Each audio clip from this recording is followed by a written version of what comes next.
Bonjour à toutes et à tous et bienvenue dans ce troisième épisode de la bibliographie d'Agatha où je retrace un par date de sortie les romans d'Agatha Christie. Il s'agit aujourd'hui ici de Le Crime du Golfe sorti en 1923. Alors, comme d'habitude, je vais commencer par vous lire la quatrième de couverture. Monsieur Renaud, un Français, a lancé un SOS impérieux à Hercule Poirot. Mais à Calais, point de limousine pour attendre Poirot et son ami Hastings. Il a été assassiné dans la nuit. On l'a trouvé lardé de coups de couteau au fond d'une tombe creusée dans un terrain de golf. L'enquête ne sera pas facile. Monsieur Renaud était discret sur son passé en Amérique du Sud. Et les deux femmes qui, au dire des domestiques, le rencontraient souvent le soir sont de bien mystérieuses créatures. Alors évidemment, comme d'habitude, je relis la quatrième de couverture que pour la vidéo, donc que maintenant, et je découvre quelques petites choses qui ne vont pas. Alors, on l'a trouvé lardé de coups de couteau. Non, ça déjà c'est faux, il a eu un coup de couteau dans le dos, il n'a pas été lardé de coups de couteau. Et ensuite, il était discret sur son passé en Amérique du Sud. Non, c'est le contraire en fait. Sa vie en Amérique du Sud, c'est la seule chose avec laquelle il a été franc. Voilà, c'est son passé encore avant l'Amérique du Sud, toute son enfance et toute sa première partie de sa vie dans laquelle il a été discret. À partir du moment où il commence à faire des affaires en Amérique du Sud, là, on est au courant de tout. Donc voilà, ces deux petites choses-là, déjà rien que dans la quatrième de couverture, qui ne vont pas. Après, c'est du France Loisir, donc ce n'est pas les éditions du Masque. Est-ce que ça a une incidence? Non. Est-ce que c'est une excuse? Absolument pas. Je vous préviens tout de suite que je ne vais pas faire attention à ce que je dis, donc si vous ne l'avez pas lu et que vous ne voulez pas être spoilé, eh bien barrez-vous. Même si je devrais quand même rien spoiler de trop important, mais quand même. Comme pour la vidéo sur la mystérieuse affaire de Styles, d'ailleurs si tu ne l'as pas vue, va la voir, je vais faire une petite présentation de chacun des personnages principaux, ceux qui font toute cette histoire. On va commencer par Paul Renaud. Si j'ai réussi à trouver les photos de tous les personnages par rapport à l'épisode qui va bien de Hercule Poirot avec David Suchet, les photos devraient apparaître dans ce coin-là. Si je ne l'ai pas fait, je suis en train de pointer du doigt dans le vide pour rien et de passer pour un con. Donc Paul Renaud, c'est la victime, et c'était un homme d'affaires anglais qui a fait fortune en Amérique du Sud. Il a sa maison à Merlinville depuis quelques mois. Seulement, son passé, par contre, comme je le disais, est totalement inconnu. Avant l'Amérique du Sud, on ne sait pas ce qu'il a fait. Il n'a jamais voulu en parler. Trempant certainement dans plus d'une affaire louche, on lui suppose plusieurs maîtresses et on le fait chanter. Je ne peux pas vous dire quel était son caractère vu qu'il n'apparaît pas vivant. Dans le roman, on lit juste une lettre de lui et c'est tout. Maintenant, sa femme, Héloïse Renaud, c'est la femme donc de Paul Renaud, dont elle est sans aucun doute éperdument amoureuse. Elle a été complètement dévastée à la vue du cadavre de son mari. C'est une femme forte et déterminée, qui est très attachée à ses proches et prête à tout faire pour eux. Et maintenant, leur fils, Jack Renaud, fils de Paul et Louise Renaud, il travaille pour son père en Amérique du Sud et court le monde en s'occupant de ses intérêts. Et il a un côté coureur de jupons sans vraiment le vouloir. Je le trouve perso assez naïf et pas forcément très intelligent, mais c'est un bon gars. Maintenant, on va parler de Madame Daubreuil. Cette femme est froide et calculatrice autant qu'elle est belle. Elle est au centre de l'intrigue et tout a même démarré avec elle. Égoïste et opportuniste, ce n'est pas quelqu'un en qui on peut avoir confiance. Et parlons maintenant de sa fille Marthe Daubreuil. Elle est la fille de Madame Daubreuil, aussi belle que sa mère, si ce n'est plus. Elle est la fille aux yeux inquiets, comme la surnomme Poirot.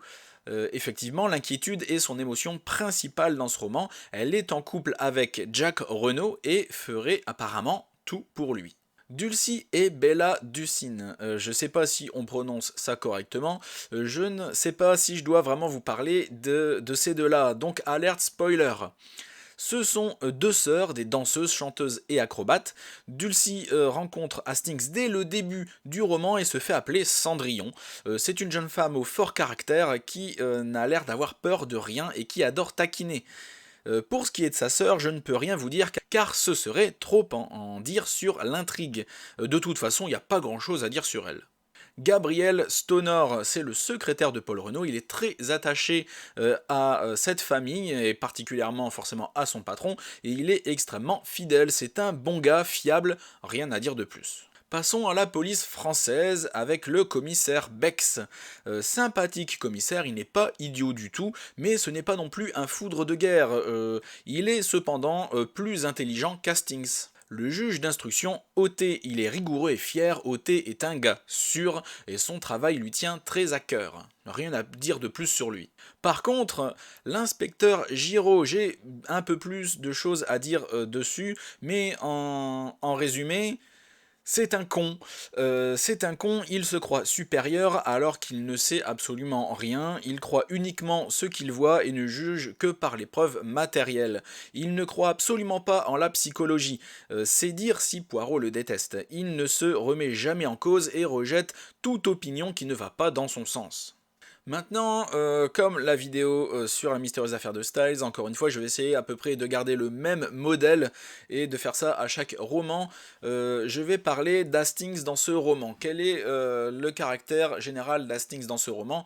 Donc je le ferai à chaque fois qu'il apparaîtra. Donc Hastings, dans celui-là, il est très rêveur. Il laisse complètement aller son cœur sans vraiment réfléchir. Il a complètement éteint son cerveau, c'est sa bite qui parle. Maintenant, Poirot, oui je sais sur Hastings c'était rapide, mais voilà, c'est sa bite qui parle. Poirot ici, il est plutôt en retrait, mais c'est juste pour regarder Giraud aller dans la mauvaise direction, et ça l'amuse. Sinon il est déjà comme nous le connaissons, malgré le fait que ce ne ce soit que la deuxième apparition de Poirot. Très psychologique, à faire des voyages à droite à gauche pour avoir des éléments, à poser des questions qui paraissent farfelues et à faire mariner Hastings quand il demande des réponses. Tous les éléments d'un bon Poirot classique sont déjà là. Maintenant, l'intrigue en résumé, donc encore une fois, alerte spoiler, même si je ne vais rien révéler de l'intrigue en soi, je vais quand même donner pas mal d'éléments. Poirot accourt donc à Merlinville, en France. Donc c'est une ville située entre Boulogne-sur-Mer et Calais à peu près, pour vous situer donc dans le nord de la France. C'est une ville qui n'existe pas, je parle en connaissance de cause, puisque c'est un coin dans lequel j'habite. Donc c'est une ville qui a été inventée pour ce roman. Mais donc Poirot arrive trop tard, le vieux, il est mort. La police française est déjà sur place et est absolument ravie d'avoir l'aide d'Hercule Poirot. C'est sans compter sur l'imbuvable inspecteur Giraud venu de la Sûreté de Paris pour prendre l'affaire en main. Ce dernier suivra le chemin que lui indiquent les preuves matérielles et uniquement les preuves matérielles, tandis que Poirot y ajoute sa psychologie habituelle. Lequel des deux va finir par l'emporter? Mystère, il faut lire le livre. En gros, nous avons la victime, Monsieur Renault, découvert face contre terre dans une tombe creusée dans son terrain de golf, donc juste à côté de chez lui, un poignard planté dans le dos. Entre son passé inconnu, son fils récemment déshérité, ses voisines plus que louches, et sa femme aussi éplorée que courageuse, sans parler de son fidèle secrétaire, tous sont mêlés dans une histoire où plusieurs intrigues s'en mêlent. Donc mes impressions et idée. Cette histoire est vraiment similaire, je trouve, à la mystérieuse affaire de Styles sur le fond. On a une grande propriété avec une famille qui, au demeurant, est plutôt soudée et tout le monde s'aime, tout le monde est beau, tout le monde est joli. Et là, paf, le vieux et il crève, et puis finalement, on découvre que c'est pas si rose et si joli que ça. C'est exactement comme ça que ça se déroule dans la mystérieuse affaire de Styles, tout comme dans le crime du Golfe. Cette histoire n'est pas de celle qui se démarque vraiment des autres, tel un Mort sur le Nil ou un Dix petits N, je peux pas dire la fin du vrai titre. Voilà, c'est un Poirot classique qui ne se démarque pas des autres, mais ça fait toujours plaisir de le lire. Donc lorsqu'on regarde cette affaire de près, Poirot l'emporte forcément. Les preuves matérielles ne sont pas légion, même s'il y en a quand même quelques-unes. Par contre, l'histoire de cette famille est tellement riche et mystérieuse qu'il y a beaucoup plus d'éléments intéressants pour l'enquête à en tirer pour avancer qu'avec les preuves matérielles. C'est donc un duel assez inégal, je trouve, qui se joue ici entre Poirot et Giraud. Poirot qui a beaucoup plus d'armes que Giraud pour mener cette enquête à bien, et surtout pour aller dans la bonne direction. J'ai eu des doutes sur deux personnages. D'abord les Daubreuil, Madame Daubreuil et sa fille Marthe. Oui, parce que j'associe la mère et sa fille, quitte à faire un coup de pute autant qu'elle le fasse à deux. Vous comprendrez pourquoi quand vous lirez le livre si ce n'est pas déjà fait. Et aussi Madame Renaud, la femme de la victime. J'ai eu beaucoup plus de doutes d'ailleurs sur elle. Pour les Daubreuil, ça n'a tenu qu'aux yeux inquiets, hein, la fameuse fille aux yeux inquiets qui est Marthe Daubreuil, que Poirot a vue en arrivant à Merlinville au tout début du roman. Et plus l'histoire avance, et plus elle était suspecte à mes yeux. D'habitude, il y a certains éléments qui jouent en la faveur des personnages et certains en leur défaveur. Toujours du pour et du contre. Mais là, pour Marthe Daubreuil, je trouve qu'il n'y avait que du contre. Voilà, aussi bien pour sa mère que pour la fille. Bon, la fille, concrètement, il n'y avait rien vraiment contre elle, mais il n'y avait rien vraiment pour elle. Elle faisait partie un peu de ces persos secondaires sur le côté qu'on n'imagine pas suspecter. Sauf que moi, évidemment, j'avais la mère en tête, pour moi la fille allait de pair. Pour Madame Renaud, je n'ai pas juste cru une seule seconde en son histoire des deux étrangers qui sont venus la ligoter malgré les marques sur ses poignets. Il y avait aussi cette histoire de porte restée ouverte, trop d'éléments louches pour qu'elle n'ait rien à voir là-dedans. Donc je n'avais pas d'idée vraiment précise du comment le meurtrier a fait, j'avais juste certains éléments louches qui m'ont fait penser que ces personnages-là avaient de quoi se reprocher. Maintenant, mon avis plus général, je trouve que le nom Le Crime du Golfe est mal choisi, car à part le fait que ce se soit passé sur un parcours de golf, c'est le seul rapport avec le golf. Et encore, ça s'est passé sur le bord du parcours, à 20 mètres de la maison, donc c'est vraiment sur le bord du parcours. Donc ça fait un peu léger ici. On peut se faire une idée du meurtrier, mais pas vraiment de déduction avec les indices que nous avons. Voilà, comme je l'ai dit, les preuves matérielles ne sont pas suffisantes pour se faire une réelle idée. Les révélations importantes de toute cette affaire, pour tout comprendre, viennent au fur et à mesure. Ce qui est tout à fait normal, mais du coup on se laisse porter par l'histoire attendant chaque nouvelle révélation. Et la révélation suivante, j'allais dire annule la précédente, mais rajoute des éléments nouveaux qui fait reconsidérer les révélations précédentes. Et on sait très bien, vu qu'il reste encore 100 pages au roman, quand on lit qu'il va y avoir encore des révélations suivantes. Donc du coup on ne peut pas faire vraiment de déduction. La situation est compliquée car les histoires de Paul Renaud et celles de son fils s'entremêlent et c'est un peu le bordel. Je ne parle pas en mal de ce roman, loin de là, j'ai évidemment adoré et j'ai été absolument passionné par cette histoire. Agatha Christie arrive à faire une histoire passionnante avec des éléments au demeurant ennuyeux, même si ici il ne faut vraiment pas perdre le fil sous peine d'être perdu. Il faut vraiment lire ce roman en une fois. Si vous lisez la moitié et qu'un mois plus tard vous reprenez le roman, vous allez être complètement perdu entre l'histoire de Paul Renaud, sa femme Madame Daubreuil et son fils avec ses liaisons. Comme j'avais fait dans la vidéo, je me répète, de la mystérieuse affaire de Styles, je vais vous présenter les mobiles des personnages un par un. Pourquoi ce personnage-là aurait pu tuer la victime. Commençons par sa femme Héloïse Renaud. Eh bien, le pognon, l'argent, voilà, le testament de son mari est en sa totale faveur, mais elle aime trop son mari pour le tuer. Voilà, je la suspectais parce que tous les éléments autour d'elle étaient vraiment flous, mais on se rend très vite compte quand même qu'elle aime beaucoup trop son mari pour le tuer. Malgré le fait qu'elle reste suspecte. Jack Renaud, son fils, bien l'argent aussi, car il ne savait pas qu'il avait été déshérité, il l'a appris pendant l'enquête. Et aussi la liberté de pouvoir se marier avec sa copine, son père étant totalement contre sa relation, mais il respecte trop son père pour le tuer et il n'est pas assez intelligent pour mener un plan aussi compliqué. Madame Daubreuil, elle a toutes les raisons du monde pour tuer la victime, mais je ne dirai pas pourquoi, car ça reste un spoil trop important, même si je pense quand même cependant que elle avait beaucoup plus intérêt à le garder en vie, ça aurait été plus rentable pour elle qu'elle le garde en vie, et ceux qui auront lu le livre savent de quoi je parle, que par rapport à mort, puisqu'elle n'est absolument pas sur le testament. Marthe Daubreuil, de ce qu'on en sait, c'est pour pouvoir être en couple avec Jack uniquement, père de Jack qui était totalement contre la relation entre elle et lui. Les sœurs d'Ucine maintenant, je sais plus si c'est d'Ucine ou d'Uvine. Enfin bref, les sœurs, je peux rien tellement vous dire sur elles parce que le spoil serait beaucoup trop important. Elles sont évidemment trempées énormément dans cette histoire-là. J'ai dit que je spoilerais, que je ferais pas attention à ce que je dis, mais j'ai dit aussi que je ne révélerai rien de trop important. Et là, je peux pas vraiment trop vous en dire sur elles, même si l'une des deux sœurs a toutes les raisons du monde de vouloir tuer la victime. Gabriel Stonor, maintenant le secrétaire, il n'a absolument aucun mobile, je ne l'ai pas soupçonné une seule seconde, c'est un bon gars, rien à dire. Maintenant, la petite frise que j'ai faite comme pour la mystérieuse affaire de Styles, encore une fois. J'ai fait une petite frise pour voir le déroulé du roman et comment elle a découpé son histoire. Le chapitre 1, je l'ai appelé Cendrillon, tout simplement parce que ce chapitre ne sert qu'à l'introduction d'une des deux sœurs qui se fait appeler Cendrillon Hastings à rencontre dans le train.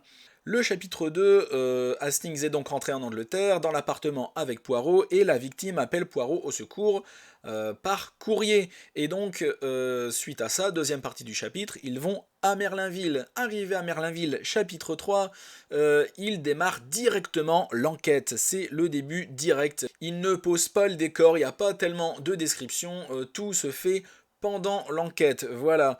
Donc jusqu'au chapitre 22 où j'estime que c'est la fin de l'enquête de Poirot.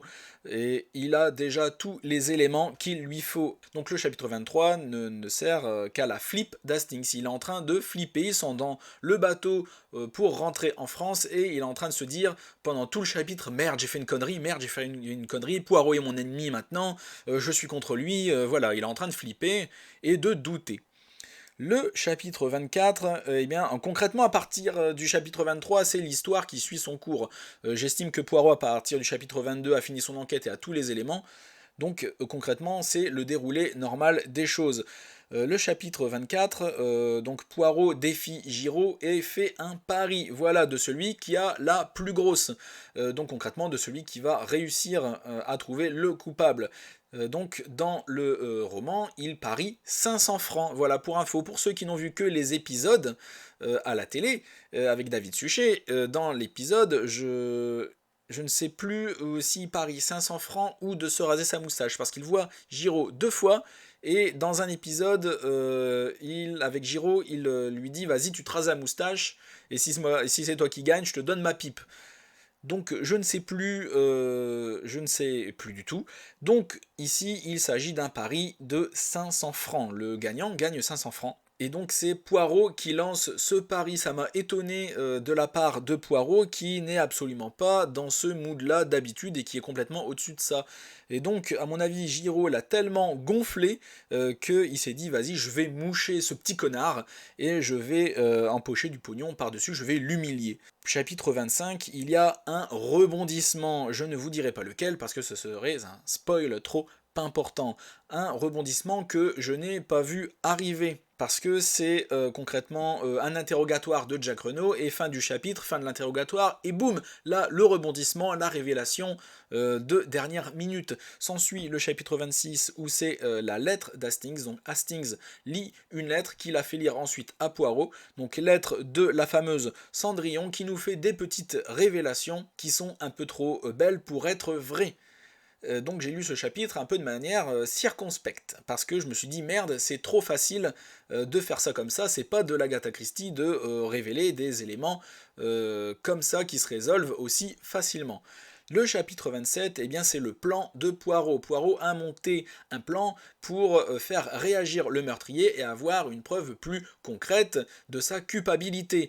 Plan qui à la fois marché et échoué, vous verrez pourquoi en le lisant. Et donc pour terminer par le chapitre 28, la résolution où là Poirot ne fait pas sa fameuse réunion habituelle, mais concrètement explique tout à un Hastings qui vient à peine de se réveiller et qui a complètement la tête dans le cul et qui se pose encore 1000 questions parce qu'il n'a rien compris.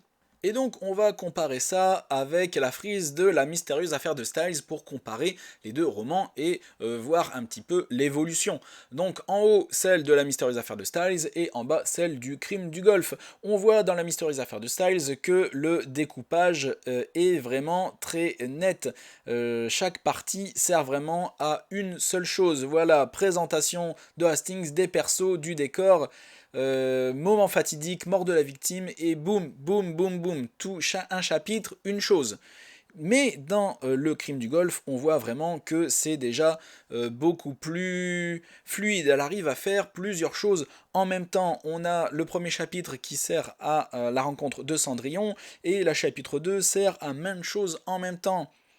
L'arrivée de la victime, plus aller à Merlinville, une partie du décor, la fille aux yeux inquiets, il y a énormément de choses qui se passent dans ce chapitre 2, et il faut vraiment le lire de manière très attentive. Et l'enquête commence directement au chapitre 3, donc c'est-à-dire au bout de, je ne veux pas dire de conneries, mais de entre 10 et 20 pages, quoi. Ça commence vraiment direct. Alors que dans La mystérieuse affaire de Styles, il y a le temps que tous les persos se mettent en place, que qu'on ait bien toutes les infos sur tout le monde via Hastings, et ensuite on appelle Poirot à l'aide pour l'enquête qui ne commence qu'à partir du chapitre 5. Mais les chapitres dans La mystérieuse affaire de Styles, il me semble que c'était un peu plus long. Ici, nous avions des chapitres vraiment très courts. Regardez, dans Les mystérieuses affaires de Styles, il y en a 13, et ici, dans Le crime du Golfe, il y en a 28. Donc les choses dans Le crime du Golfe, il y a beau avoir plus de chapitres, et les choses se font beaucoup plus rapidement, et l'enquête dure, dans un autre sens, beaucoup plus longtemps.